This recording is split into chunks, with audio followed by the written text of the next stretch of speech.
नमस्कार, बुलेटिन में आपका स्वागत है। मैं हूं आपके साथ आशा सरमाल। चलिए शुरुआत करते हैं बुलेटिन की इस वक्त की बड़ी खबर से शुरुआत करेंगे। आपको बताते चले कि कठुआ से आज बड़ी खबर देखने को मिली है, जहां पर बीएसएफ ने पाकिस्तान के एक और नापाक मंसूबे पर पानी फेर दिया है। हीरानगर सेक्टर में 135 करोड़ रुपए की 27 किलो हीरोइन बरामद की गई है। पाकिस्तानी घुसपैठिए को भी बीएसएफ ने ढेर कर दिया है और घुसपैठिए का शव भी बीएसएफ ने बरामद कर लिया है। इस वक्त की बड़ी खबर आपको बताते चले कि जिला कठुआ से निकलकर सामने आ रही है, जहां पर हीरानगर सेक्टर के अंदर आप देखिए किस तरह से बड़ी खेप यहां पर बरामद की गई है। बीएसएफ के हाथ में एक बार फिर से सफलता हाथ लगती हुई नजर आ रही है। बीएसएफ ने पाकिस्तान के एक और नापाक मंसूबे को यहां नाकामयाब कर दिया है और हीरानगर सेक्टर में 135 करोड़ रुपए की 27 किलो हीरोइन बरामद की गई और पाकिस्तानी घुसपैठिए को भी बीएसएफ ने ढेर कर दिया है और यहां पर शव भी घुसपैठिए का बरामद कर लिया गया है। इस वक्त की बड़ी खबर आप देखिए बीएसएफ के हवाले से सामने आ रही है, जहां पर हीरानगर सेक्टर के अंदर आप देखिए बीएसएफ किस तरह से मुकम्मल तरीके से काम करती हुई नजर आ रही है। लेकिन सवाल यहां पर यह है कि आखिर ये बड़ी खेप कहां पहुंचाई जा रही थी और किस तरह से हरकतों को अंजाम देने की पाकिस्तान की तरफ से कोशिश की जा रही है। एक तरफ आप देखिए कि सीजफायर समझौता होता है, डीजीएमओ के लेवल पर यह समझौता होता है कि कोई भी कार्रवाई नहीं होगी, सीजफायर का वॉल्यूशन नहीं होगा।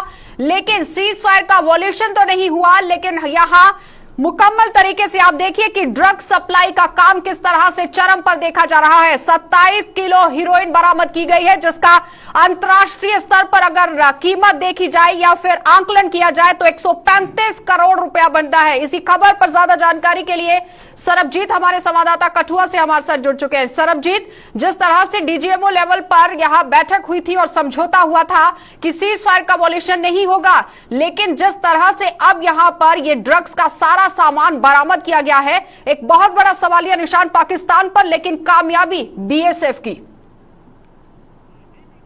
जी बिल्कुल, पिछले कुछ माह से अगर बात करें तो हीरानगर सेक्टर में अंतर्राष्ट्रीय सीमाओं पर पाकिस्तान की ओर से सीज फायर वॉल्यूशन नहीं हुआ है। गोलियों के मुंह पूरी तरह से बंद, इस तरह की घुसपैठ की फिराक जो है वो पाकिस्तान अक्सर करता आया है कि किस तरह से स्मगलिंग का एक बड़ा प्रयास जो है पाकिस्तान द्वारा किया जा रहा है। 22 किलो हीरोइन की खेप को तारबंदी के रास्ते से इसको भारत की सीमा में किया जा रहा था, इसको स्मगलिंग करने की कोशिश की जा रही है। पीवीसी पाइप के जरिए इस पूरी स्मगलिंग की जो पूरी खेप है उसको भारत में धकेलने की कोशिश जो है की जा रही थी। लेकिन वहां पर बीएसएफ के अलर्ट जवान जो वहां पर तैनात है, उन्होंने इस बड़ी वारदात को विफल करते हुए एक जो स्मगलर है, घुसपैठिया है, उसको वहां पर मार गिराया है और एक बड़ी कामयाबी जो है बीएसएफ के जवानों के हाथ लगी है। सिर्फ यही एक घुसपैठिया था या इसके साथ कोई और भी लोग थे? जी बिल्कुल, एनएच संवाद जो आईजी बीएसएफ है, उन्होंने पत्रकारों को जो संबोधित करते हुए इस पूरी घटना के बारे में बताया है कि ये रात के अंधेरे में इस तरह का जो पाकिस्तान की ओर से आया है घुसपैठिया जो है, ये इस स्मगलिंग के खिलाफ में था, लेकिन वहां पर इसके साथ कुछ और लोग भी मौजूद हो सकते हैं। आईजी बीएसएफ का ये भी कहना था कि इस तरह की आवाजें भी सुनाई दी है कि जैसे किसी वेपन को पाक किया जाता है, तो ये अंदाजा लगाया जा सकता है, अंदेशा लगाया जा सकता है कि इसके साथ कुछ और साथी भी इसके होंगे। तो सरबजीत, कहीं ऐसा तो नहीं था कि कोई सिग्नल दिया गया कि हमारा एक घुसपैठिया जो है वो पकड़ा गया है, तो जाहिर तरीके से चौकन्ना हो जाइए, लेकिन बीएसएफ वहां पर किस तरह से अब नजर गड़ाए हुए है? जी, इस पोस्ट की अगर बात करें तो ठीक एक वक्त पहले इसी पोस्ट पर एक हेक्साकॉप्टर जो है वो यहाँ पर बीएसएफ के अलर्ट जवानों ने मार गिराया था, जो स्मगलिंग की एक बड़ी खेप को लेकर, हथियारों की एक खेप को लेकर भारत की सीमा में घुसा था। इसी पोस्ट पर उस हेक्साकॉप्टर को भी मार गिराया था। तो जनवरी माह में यहाँ पर एक बड़ी टनल जो है जो बीएसएफ की एंटी टनल ऑपरेशन के दौरान यहाँ पर मिली थी। आपको बता दें कि ये पूरा इलाका जो है बीएसएफ की यहाँ पर कड़ी निगरानी है। इस इलाके से पहले भी इस तरह की वारदातें जो है वो सामने आई है। इसके चलते यहाँ पर बीएसएफ ने एक तरह के कुत्ते जो है यहाँ पर स्टार्ट किए हैं, जिसकी मदद से आज एक बार फिर से बीएसएफ को कामयाबी हासिल हुई है। हमेशा के कई जो है उसको नाकामयाब किया गया है। सरबजीत, ये बताइए कि जिस तरह से ये इतनी बड़ी खेप यहाँ पर बरामद की गई है, क्या लगता है कि बीएसएफ की तरफ से इलाके के अंदर पूरी तलाशी करने की कोशिश की गई है कि किस तरह से ये खेप कहां पर पहुंचाई जानी थी और कोई संपर्क साधने की कोशिश की गई है कि आखिर कहां कहां पर तार जो है वो जुड़ते हुए नजर आएंगे? कुछ उस हवाले से जानकारी। जी बिल्कुल, किस तरह जैसे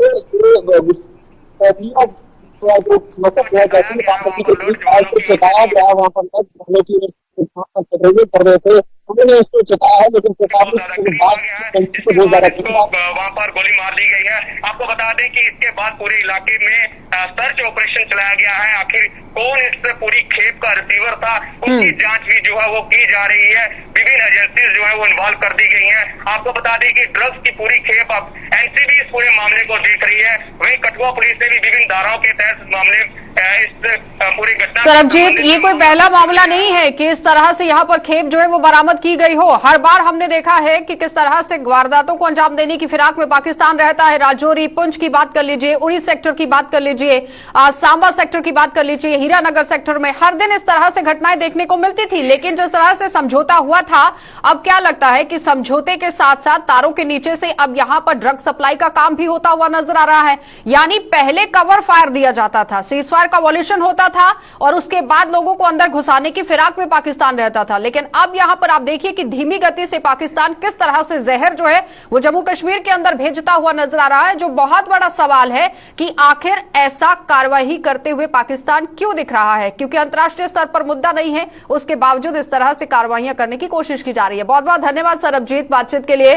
तो फिलहाल आपने देखा कि सरबजीत हमारे साथ जुड़े हुए थे, हमारे संवाददाता, जो बता रहे हैं कि किस तरह से कार्रवाई को अंजाम दिया गया है।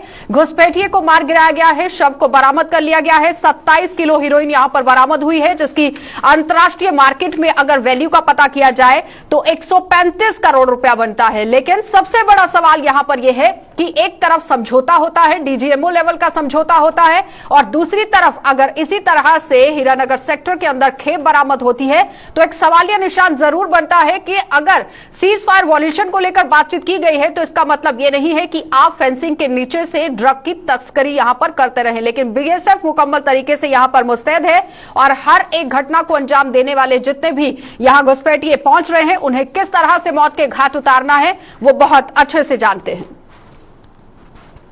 चलिए अब आपको श्रीनगर लिए चलते हैं। श्रीनगर से आपको दिखा देते हैं कि कोरोना के हवाले से क्या कुछ खबर है, क्योंकि कोरोना महामारी लगातार जिस तरह से कमर तोड़ती हुई नजर आ रही थी, ये देखने वाली बात है, क्योंकि कोरोना महामारी ने जम्मू कश्मीर के कलाकारों की अब कमर तोड़कर रख दी है और सरकार अब ऑनलाइन पोर्टल के माध्यम से इकट्ठा कर रहे हैं कलाकारों का ब्यौरा। और महामारी के वजूद में आते ही कलाकारों के बुरे दिन शुरू हो गए थे और आर्थिक तंगी यहां पर मुकम्मल तरीके से कलाकार झेलते हुए नजर आ रहे हैं और अब सरकार से माली हालत को सुधारने की मांग कर रहे हैं। और ये आप देखिए कि कलाकारों को मद्देनजर रखते हुए अगर बात की जाए तो कलाकारों का ही आरोप था कि हर तबके को यहां पर राहत पहुंचाई गई, लेकिन कलाकारों को अभी तक कोई राहत नहीं पहुंचाई गई और जो राहत प्रशासन की तरफ से कलाकारों को दी गई थी वो उनके अकाउंट तक नहीं पहुंच पाई। यानी जम्मू कश्मीर के अंदर जो कलाकार हैं वो कहीं ना कहीं आर्थिक तंगी का शिकार होते जा रहे हैं। अब यहां पर कोरोना महामारी लगातार उन पर भारी पड़ती जा रही है। इसी खबर पर ज्यादा जानकारी के लिए हमारे संवाददाता इरफान फाजिल हमारे साथ जुड़ चुके हैं। इरफान, जिस तरह से कोरोना महामारी को मद्देनजर रखते हुए कलाकारों के लिए कई तरह की घोषणाएं भी की गई, लेकिन कलाकार यहां पर आरोप ये लगा रहे थे कि महज सिर्फ घोषणा ही की गई, पैसे जो थे वो उन्हें अभी तक नहीं मिले और अब एक बार फिर से वो प्रदर्शन करते हुए नजर आ रहे हैं। देखिए अच्छा, अगर मैं बात करूं कलाकारों को लेकर तो पिछले तकरीबन कई सारे ऐसे डेकेड से जो है वादी कश्मीर के कलाकार जो है वो काफी परेशान है। उनका मानना है कि जब सरकार ने यहां पर डीडी कशिर चैनल लॉन्च की थी और डीडी कशिर चैनल जिसमें तमद्दुनी तहजीबी प्रोग्राम, खासतौर पर सकाफत से जो प्रोग्राम होते थे, उसमें कई सारे कलाकारों को रोजगार मिला था, मगर वो सिलसिला काफी साल तक चला, उसके बाद वो बंद हो गया और साथ ही साथ जो इक्विपमेंट उन्होंने हायर किया था, परचेजिंग पे लाया था या बैंक से कर्जा उठाया था, उसके बाद वो सारा वेस्ट हो गया, क्योंकि अभी भी वो कर्जा चुका नहीं पा रहे हैं, क्योंकि करोड़ों रुपयों का वो बजट है। उसके बावजूद भी अगर देखा जाए लोकल टैलेंट जो है वादी कश्मीर का, उसके लिए कोई विंडो नहीं है, कोई पॉलिसी जो है ग्राउंड पर नहीं थी, क्योंकि अभी तक अगर देखा जाए जितने भी नॉर्मली लोकल लेवल पर प्रोग्राम होते थे तो यहाँ के कलाकार उसमें कामकाज करके अपनी जिंदगी आगे गुजर बसर करते थे। मगर जिस तरीके से कोरोना वायरस पैंडेमिक में जब ये सिलसिला शुरू हुआ तो पिछले 2 साल से लगातार वो आर्टिस्ट जो है मुकम्मल तौर पर जी हाँ खस्त हालत उनकी देखने देखने को मिल रही है, क्योंकि ना ही कोई फंक्शंस आजकल हो रहे हैं, ना ही कोई प्रोग्राम्स आजकल हो रहे हैं, या खुसूसन जो उनको काम प्राइवेट प्रोडक्शन से मिलता था, कोई बॉलीवुड का सेगमेंट यहां होता था या बड़ा प्रपोजल होता था, उनके लिए वो काम करते थे। अब वो सारी चीजें बंद हो गई है, जबकि अब सरकार ने जम्मू कश्मीर ने एक फिल्म पॉलिसी, टाइनी यूआरएल या कह सकते हैं कि जम्मू कश्मीर जेके पॉलिसी, फिल्म पॉलिसी जो है उसे अमल में लाया गया है। अब ऑनलाइन रजिस्ट्रेशन होगी और ऑनलाइन रजिस्ट्रेशन करने के बाद जितने भी कोरियोग्राफर्स है, आर्टिस्ट है, फिल्म फैशन फोटोग्राफर्स है या सिंगर्स है, उनकी वहां पर रजिस्ट्रेशन हो सकती है। और उसके बाद जो स्टेक होल्डर्स की तरफ से वो जो मीटिंग बुलाई गई थी उसमें आने वाले टाइम में उनको काम मिलेगा। मगर सवाल बनता है कि अभी तक अगर देखा जाए, क्या ये इंडस्ट्री कश्मीर या जम्मू में नहीं बन सकती थी? जैसे पंजाब की अपनी एक इंडस्ट्री है, गुजरात की अपनी एक इंडस्ट्री है, बॉम्बे की एक अपनी इंडस्ट्री है। जम्मू कश्मीर का एक वास्ट बैकग्राउंड है कल्चर को लेकर, जो कल्चर की एक्टिविटीज होती है, चाहे वो डोगरी हो, चाहे वो कश्मीरी हो, चाहे वो पंजाबी हो, जो अभी तक बन नहीं पा रही है। थिएटर इंडस्ट्री भी यहां खत्म हो चुकी है। यानी कह सकते हैं कि लगातार पिछले कई सारे डिकेड से वादी कश्मीर के जितने भी, चाहे वो बड़े टॉप ग्रेड आर्टिस्ट हो, चाहे वो नए फनकार हो, वो काफी ज्यादा इस वक्त क्या लगता है इरफान की प्रशासन को इस तरफ कोई कदम उठाने की जरूरत थी? लेकिन एलजी की तरफ से जिस तरह से बड़ा दावा पेश किया गया था कि आने वाले समय में फिल्म सिटी की तरह ही जम्मू कश्मीर के अंदर देखने को मिल सकता है, क्या लगता है कि उस पर कब तक काम होगा? देखिए, जाहिर सी बात है, अभी जिस तरीके से जुलाई के महीने में इस रजिस्ट्रेशन की बात की गई है कि वो ऑनलाइन रजिस्ट्रेशन करेंगे, उसके बाद काम मिलेगा। सवाल ये बनता है कि अब तो एलजी हुकूमत ने ये फैसला लिया और इसको अमल में लाया, मगर अभी तक अगर कह सकते हैं कितनी सारी ऐसी सरकारी थी, कितने सारे ऐसे मिनिस्टर्स थे जो कल्चर आर्ट को देखते थे, तो कह सकते हैं कि एक अच्छा खासा नुकसान है। अभी तक इंडस्ट्री नहीं बन पाई और जो फंड इसके लिए आता था, जो इसके लिए एक स्पेसिफिक बजट होता था, वो आखिरकार गया कहां? देखिए, बात करें कल्चर, लैंग्वेजेस एंड आर्ट्स को लेकर, तो अभी भी वो इदारा जिस तरीके से उसे काम करना चाहिए था, सरमाएदार जिस तरीके से वहां पर उस सेक्शन को आगे ले जाते थे, उस तरीके से वैसा नहीं हो रहा है। तो कह सकते हैं कि नए आर्टिस्ट को दर दर की ठोकरें खानी पड़ रही है। एलजी सरकार ने जिस तरीके से इस पॉलिसी को अब अमल में लाया है, अब उम्मीदें हैं, आशाएं हैं उन आर्टिस्टों को कि अब उन्हें ऑनलाइन रजिस्ट्रेशन से काम मिलेगा। और देखने वाली बात जरूर होगी, सवाल आर्टिस्ट का यह भी था, कलाकार ये डिमांड रख रहे थे कि जब तक वो काम मुकम्मल तरीके से पूरा नहीं होता तब तक राहत पैकेज जो है वो कलाकारों को दिया जाए, और जम्मू में इसको लेकर बातचीत भी हुई थी। लेकिन कलाकार यहां आरोप लगा रहे हैं कि अभी तक जो राशि मुहैया कराने की कोशिश की गई थी वो नहीं मिल पाई है। क्या लगता है कि सिर्फ दावा पेश किया गया था, जमीनी हकीकत कुछ और ही थी? देखिए, जमीनी हकाइक और जमीनी अगर ग्राउंड की इंप्लीमेंटेशन को लेकर बात करें तो आखिरकार प्रोटेस्ट होते क्यों, मामला सामने क्यों आता अगर इसको अमल में लाया गया होता, नंबर वन। दूसरी बात, अगर उनके पास काम होता तो वो सरकार का दरवाजा क्यों खटखटाते? और अगर अब इसके लिए एक विंडो पॉलिसी खड़ी कर दी गई है, तो अब उस विंडो पॉलिसी में अब रजिस्ट्रेशन होगी, काम कब होगा, तब तक उन्हें और इंतजार करना पड़ेगा। कह सकते हैं कि एक इंडस्ट्री आए रोज वादी कश्मीर में धीरे धीरे खस्त होती जा रही है और पूछने के लिए अभी तक इनका कोई जरिया नहीं था। अब देखने वाली बात जरूर होगी, जो फंड्स लैप्स हुए हैं या जो चीजें इसके लिए यूटिलाइज किए गए थे पहले, क्या उसका सही इस्तेमाल होगा, क्या उसकी इंक्वायरी बिठाई जाएगी और आखिरकार क्या उनके साथ इंसाफ होगा जो ए ग्रेड आर्टिस्ट है या जो नए फनकार है, कि आने वाले टाइम में इस इंडस्ट्री का एक अच्छा खासा जो है ढांचा देखने को मिलेगा, वो बहुत बड़ी बात होगी। चलिए इरफान, बहुत बहुत धन्यवाद जुड़ने के लिए। बहुत आपने देखा कि किस तरह से इरफान जो है वो पूरी जानकारी देते हुए नजर आ रहे थे। लगातार आप देखिए कि कलाकारों की हक को, आवाज को बुलंद करने की उन्होंने कोशिश की है कि जिस तरह से हर गुजरात की बात करें, मुंबई की बात करें, पंजाब की बात करें, वहां पर एक फिल्म इंडस्ट्री बनाई गई है। उसी तरह से केंद्र शासित प्रदेश के अंदर भी काम होना बहुत जरूरी था, क्योंकि कलाकारों को अगर बात की जाए इन्हें लेकर, तो जाहिर तरीके से आप देखिए कि पहले भी धरना प्रदर्शन देखा गया था, लेकिन आज फिर से एक बार आप देखिए कि कलाकार किस तरह से लामबंद होते हुए नजर आ रहे हैं। ये बहुत बड़ा सवाल है। तो प्रशासन को इस तरफ गौर करना बहुत जरूरी है और ये सोचना बहुत जरूरी है कि जो आपने पैकेज की यहां पर राहत देने की बात कही गई थी, वो राहत अभी तक क्यों नहीं दी गई, ये बड़ा सवाल था। और अगर किसी को मिली है तो बाकियों को क्यों नहीं मिली, ये बहुत बड़ा सवाल। आगे बढ़ जाएंगे, जिला सांबा भी आपको लिए चलेंगे, क्योंकि जिला सांबा से भी इस वक्त बड़ी खबर निकलकर सामने आ रही है। ज्यादा तरीके से आप देखिए कि जिला सांबा के अंदर क्या कुछ सूरत हाल है, इस पर बातचीत करना बहुत जरूरी है, क्योंकि जिला सांबा प्रशासन ने कोविड वैक्सीनेशन के रोस्टर में अब तब्दीली कर दी है और अब 30 जून तक लगाए जाएंगे उम्मीदों के भरे हुए टीके। यानी प्रशासन ने आगे वैक्सीनेशन की अवधि बढ़ा दी है और पहले 16 से 22 जून तक इस रोस्टर को तैयार किया गया था, लेकिन अब इसमें तब्दीली कर दी गई है।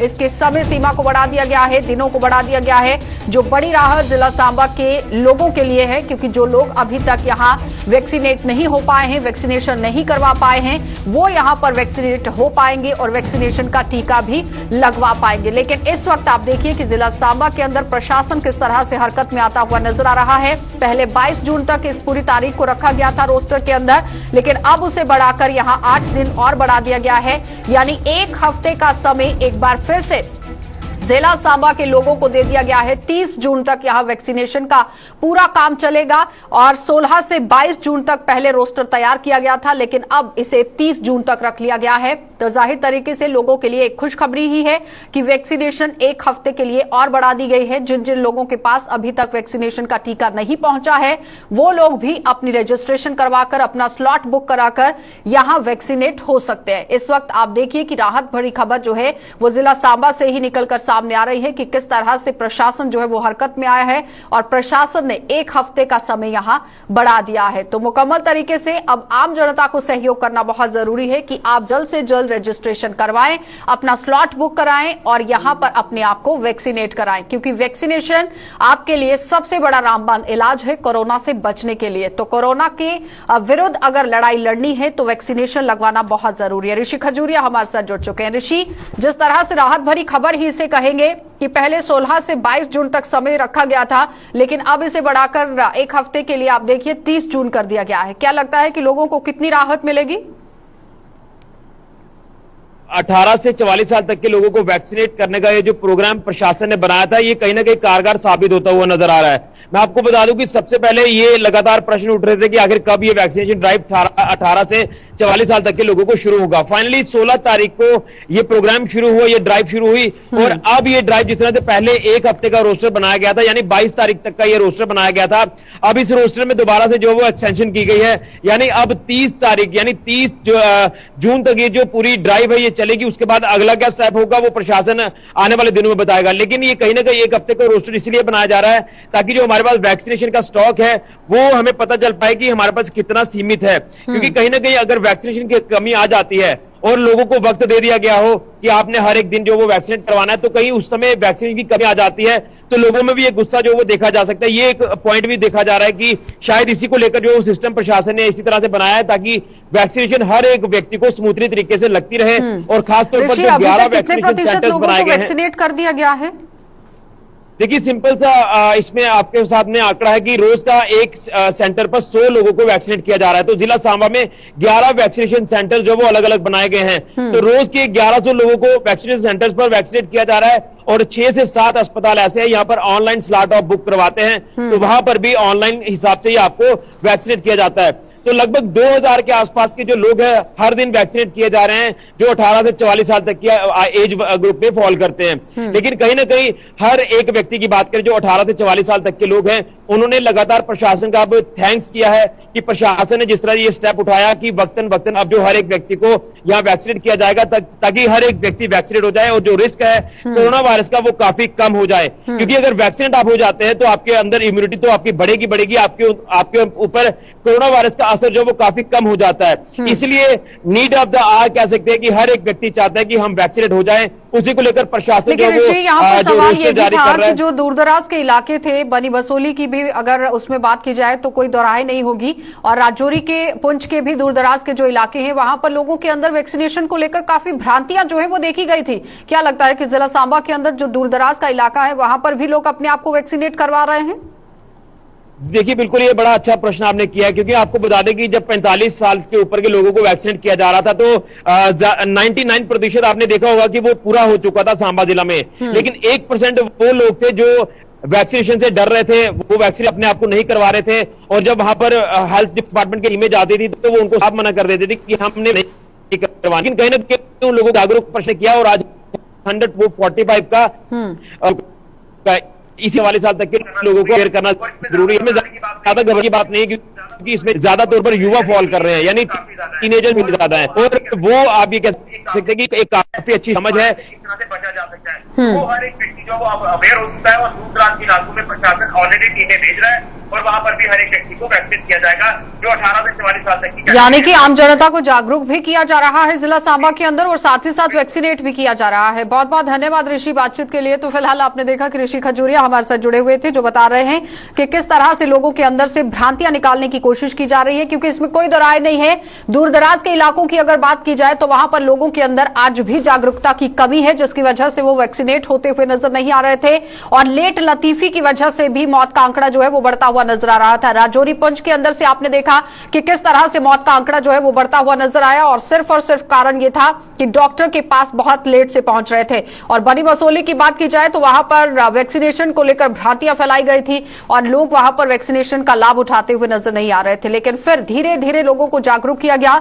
तो इसी तरह से आम जनता में जागरूकता डालना बहुत जरूरी है कि वैक्सीनेट होना कितना लाभदायक है और कितना जरूरी है, ये समझना आम जनता के लिए काफी जरूरत है। और आगे बढ़ जाएंगे। अब आपको बताते चले कि कोरोना की वजह से भद्रवाह में लगाई गई पाबंदियों में ढील का लोग अब नाजायज फायदा उठाने लगे हैं। ये लोग एसओपीज की सरेआम धज्जियां उड़ा रहे हैं, जिनके खिलाफ प्रशासन भी अब नकेल कसने लगा है। तो नोडल ऑफिसर नसीर बांडे और उनकी टीम ने भद्रवाह के बाजार में औचक छापे मारकर ऐसे लोगों के चालान काट दिए हैं जो लोग यहां एसओपीज का पालन करते हुए नजर नहीं आ रहे थे। जो है बिल्कुल जो है जैसे वो कहते हैं ना, वो बिल्कुल जैसे कोई जेल से छोड़ देते हैं किसी को, बिल्कुल वैसा ही हमें नजर आ रहा है। यहाँ पे कोई एसओपी नहीं, कोई सोशल डिस्टेंसिंग नहीं, कोई क्या कहते हैं मास्क नहीं, कोई कुछ नहीं। तो इसलिए हमें मजबूरन आना पड़ा। हमने मतलब कल जब हमने देखा बाजार में, मुझे लगता है 50% लोग जो थे विदाउट मास्क थे और एक के ऊपर चढ़ रहे थे। इतना रश था, कोई भी एसओपी का जो है फॉलो नहीं कर रहा था। इसी रिलेटेड आज हमने ड्राइव किया है। तो हमारे साथ ये पुलिस के भी हैं, हमारे साथ सब इंस्पेक्टर साहब हैं यहाँ पे, बाकी अलकरान भी है और हमारे साथ जो ड्यूटी पे टीचर्स हैं उनको भी यहाँ तैनात किया गया, वो भी हैं। तो हमने एक ड्राइव शुरू किया है। तो अभी तक जो है हमने वो जिसको भी हम वायलेटर को देख रहे हैं, शायद आपने भी देखा होगा थोड़ा बहुत, हम किसी को स्पेयर नहीं कर रहे हैं, तो उनको हम चालान कर रहे हैं। हम यही चाहते हैं कि कम से कम ये बीमारी जो है ये किसी को पोष कर नहीं आती है। इसको जो है लोगों को एक अपने अंदर ही एक जागृति लानी चाहिए, अवेयरनेस लानी चाहिए, ताकि इसका जो है वो मुकाबला कर सके। शायद उनको ये लगता है कि हम जो वहाँ पे वायलेशन कर रहे हैं वो शायद एसओपीज में आती नहीं है, लेकिन ऐसा नहीं है। गाड़ी में भी अगर विदाउट मास्क है वो भी वायलेटर है और हम उसको भी स्पेयर नहीं कर रहे हैं। तो जम्मू सूबे के जाने माने पर्यटन स्थल मानसर के विकास के लिए भले ही करोड़ों रुपए के फंड्स जारी किए जा चुके हों, लेकिन अभी तक जमीनी सतह पर कोई भी काम नहीं हो पाया है। कोरोना की दूसरी लहर को भी इसके लिए जिम्मेदार माना जा रहा है, लेकिन अब चूंकि महामारी का प्रकोप काफी हद तक कम हो चुका है, लेकिन इसके बावजूद यहां आने वाले पर्यटकों को निराशा ही हाथ लग रही है। अगर विकास की बात करें तो मानसर में कुछ तब्दीलियां नहीं दिख रही हैं और टूटे फूटे यहां घाट, गंदगी से भरे हुए टूटे फूटे शौचालय, झील के आसपास फैली हुई गंदगी इसका जीता जागता सबूत है। और कुल मिलाकर अभी तक मानसर विकास से कोसों दूर है। सर अभी तक जो हमारी सेंट्रल गवर्नमेंट है उन्होंने खाली फंडिंग की हुई है 200 करोड़ की, लेकिन अभी 1-2 पार्किंग का काम हुआ है टोटल अभी तक। उसके बाद कोरोना आ गया, कोरोना के दौरान कोई काम हो नहीं सका। अभी मीटिंगें यहाँ हो रही हैं डेवलपमेंट के लिए, लेकिन अभी वो अपना इंफ्रास्ट्रक्चर अभी तक तैयार नहीं हुआ है। हम चाहते हैं कि जल्दी से जल्दी विकास हो और हम चाहते हैं कि मानसर के जितने वासी हैं बरसात आने से पहले इसकी डेवलपमेंट की जाए। कम से कम हमारा जो सीवेज ड्रेनिंग का प्रोजेक्ट था और उसके बाद जो झील के किनारे दीवार थी वो लगाना बहुत ज़रूरी है, नहीं तो उसके बाद पानी भर जाएगा, फिर हम उस तरीके का विकास नहीं कर पाएंगे। घाट यहाँ 8-10 हैं, आप पूरा राउंड करके देखिए आपको दिख जाएंगे। ये घाट एक टूटा हुआ है यहाँ। हम चाहते हैं कि ये जो मटेरियल झील के अंदर पड़ा हुआ है, इसी मकसद से मैं बोल रहा था कि बरसात आने से पहले काम स्टार्ट किया जाए, ताकि ये हम सारा मटेरियल बाहर निकाल सकें। अगर बरसात आ जाती है तो ये दोबारा फिल हो जाएगा, फिल होने से ये हम कुछ भी बाहर नहीं निकाल पाएंगे। तो अब मैं जल्दी से जल्दी डिमांड करते हैं कि वो काम स्टार्ट किए जाएँ। हम हर साल यहाँ तो अच्छा लगता है, 15-20 साल से आ रहे हैं, कोई यहाँ विकास कुछ नहीं है। सुनीसर में है, अभी बनने हैं, पार्क वगैरह बने हैं, इधर कोई नहीं है, ना कोई नहीं। वही जो 5-6 दुकानें हैं वही हैं, वही वो होटल है इधर, बाकी और कोई इधर नहीं है। यहाँ अच्छा डेवलप हो सकता है, टूरिस्ट अच्छे आ सकते हैं यहाँ अगर अच्छा ये पार्किंग वगैरह ये जैसे पार्क अच्छे कर दें तो अच्छा होगा। और तो गुपकार अलायंस में शामिल पीडीपी द्वारा एक बार फिर से पाकिस्तान का राग अलापे जाने से जनता में बेहद गुस्सा देखा जा रहा है। पीडीपी अध्यक्षा महबूबा मुफ्ती के इस बयान की चारों ओर निंदा की जा रही है और जम्मू में आज डोगरा फ्रंट ने प्रदर्शन करते हुए महबूबा मुफ्ती का पुतला दहन किया और इस पूरे मामले पर क्या कुछ कहना था फ्रंट के नेताओं का, जरा वो देख लीजिए। 370-35 में बात ही नहीं होगी, फिर ये क्या करने जा रहे हैं? ये खुद डिटेल कर रहे हैं सारी बात को। ये कश्मीर के लोगों को, जम्मू के लोगों को धोखा देने का प्रयास कर रहे हैं। जब वो कहती है कि पाकिस्तान बीच में आएगा, बातचीत होगी, इसका मतलब ये बातचीत करना ही नहीं चाहते, क्योंकि इनके हाथ में कुछ नहीं है। इनके हाथ में एक ही चीज़ है, ये समझते हैं 370 वापस आने वाला नहीं है, जो कॉन्स्टिट्यूशन बन गया, जिसको पार्लियामेंट अपर उसने पास कर दिया, अब वो वापस होने की गुंजाइश नहीं है। इसलिए ये पाकिस्तान की भाषा बोल करके एक ही बात ड्राइव करने का प्रयास करना चाहते हैं कि हम आ रहे हैं लेकिन दिल्ली वाले हमको ना बुलाएं। ये सारी बातें जो है ये गलत है। तो पीडीपी अध्यक्ष महबूबा मुफ्ती के बयान पर जहां सियासी दलों के प्रदर्शन लगातार जारी हो गए हैं, वहीं आम जनता ने भी उनके इस बयान की कड़ी निंदा की। लोगों ने महबूबा के बयान की कड़ी निंदा करते हुए उन्हें हद में रहने की चेतावनी दे दी है और लोगों का कहना है कि अपने देश के मसलों में किसी दूसरे मुल्क का दखल किसी भी सूरत में बर्दाश्त नहीं किया जाएगा, लिहाजा ऐसे बयान देने वालों को बाज आना चाहिए। देखिए, ये मसला हमारी कंट्री का, हमारे लोगों का, हमारे देश का है और दूसरी कंट्री का नहीं है। पाकिस्तान से हमने बात क्यों करनी है? कौन है पाकिस्तान? हम नहीं जानते उसको, ठीक है ना। ये जम्मू कश्मीर का मसला है, यहाँ पे राजा महाराजों का नाम रहा है और महाराजा हरि सिंह, महाराजा रणवीर सिंह, जो हमारी जो अपना वो है, क्या नाम बोलते हैं उसको, अभी इंडियन पैनल कोड है, रणवीर पैनल कोड ये होनी चाहिए। वो क्यों नहीं, इसको क्यों बंद किया गया? 370 थी हमारी स्पेशल, जो हमारी स्टेट है वो उसको दर्जा दो। और जिस हिसाब से ये बात कर रहे हैं कि ऐसा होना चाहिए, वैसा कोई बात नहीं है। ये जो जा रहे हैं इनको पूरे जम्मू कश्मीर के लोगों को साथ लेके चलना होगा, आज़ाद कश्मीर के लोगों को साथ लेके चलना होगा। जो हमारा हक है वो हमारा हक है, हम हिंदुस्तान के साथ थे, हैं और रहेंगे। प्रधानमंत्री ने एक इनिशिएटिव लिया था, भाई जम्मू में एक अच्छी चुनी हुई सरकार बने, जम्मू का माहौल अच्छा रहे, जहाँ के लोगों की नुमाइंदगी का मौका मिले। लेकिन इसके लिए गुप्तकार गैंग को भी मौका दिया गया था, भाई आप ही मीटिंग में आए। लेकिन गुप्तकार गैंग जो पहले बोलता है, पाकिस्तान की भाषा बोल रहा था, भाई पाकिस्तान को बुलाया जाए, इसका हम विरोध करते हैं। अब देखिए किस प्रकार गुप्तकार गैंग ने अपना पाला बदला और आज शाम सुबह के ये दिल्ली के लिए रवाना हो गए। चलिए, बुलेटिन में फिलहाल इतना ही। देश और दुनिया की खबरों के लिए आप बने रहिए गुलिस्तान न्यूज के साथ।